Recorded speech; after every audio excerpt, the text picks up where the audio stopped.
Selamat siang Tribuners, bersama saya Molly, Anda sedang menyaksikan Breaking News.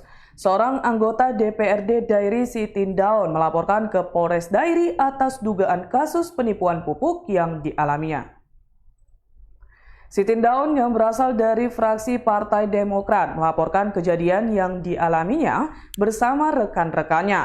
Mereka merasa tertipu karena pupuk yang dibelinya tak larut ketika ditabur di atas tanah pertanian kopi miliknya.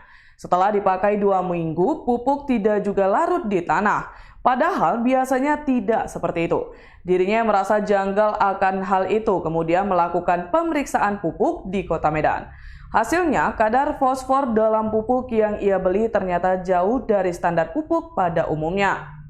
Kadar fosfor hanya 1%, yang seharusnya 36%. Adapun merek yang ia beli adalah merek Ponska dan SP36 dengan jumlah total 10 karung yang memiliki berat 50 kg. Yang menggiurkan, harga popok tersebut ternyata jauh lebih murah dari pupuk yang biasa ia gunakan. Pupuk yang biasa ia pakai harganya sampai Rp600.000, sedangkan pupuk ini harganya cuma Rp150.000. Ia pun mengaku menggunakan pupuk yang tidak sesuai standar itu berawal dari informasi temannya yang menyarankan agar memakai pupuk tersebut.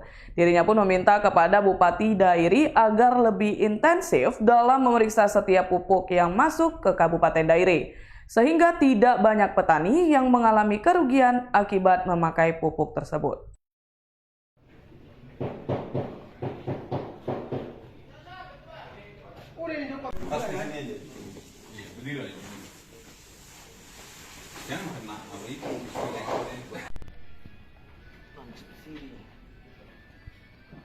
Di mana-mana kan?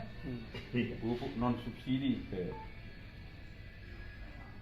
Terkait adanya laporan terkait dugaan pupuk yang tidak sesuai dengan komposisi yang dicantumkan di dalam kemasan pupuk itu, sebagaimana dilaporkan oleh anggota Dewan kita yang terhormat Pak Tindaun, maka langkah-langkah yang dilakukan oleh penyidik adalah melakukan penyelidikan untuk menentukan peristiwa ini merupakan peristiwa pidana atau tidak. Setelah itu nanti kita lakukan proses berikutnya, itu penyidikan kalau memang ini dapat ditingkatkan ke penyidikan.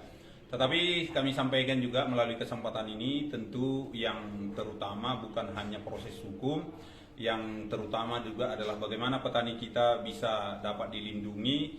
Jadi melalui kesempatan ini kami sampaikan kepada teman-teman media juga agar menginformasikan ini, supaya petani kita tidak membeli pupuk yang sama, kira-kira seperti itu, supaya mereka tidak dirugikan. Tetapi proses hukum kami pastikan akan tetap berjalan, dan kami dalam hal ini didukung oleh Pak Tindaun. Itu saya pikir yang bisa kami sampaikan. Terima kasih.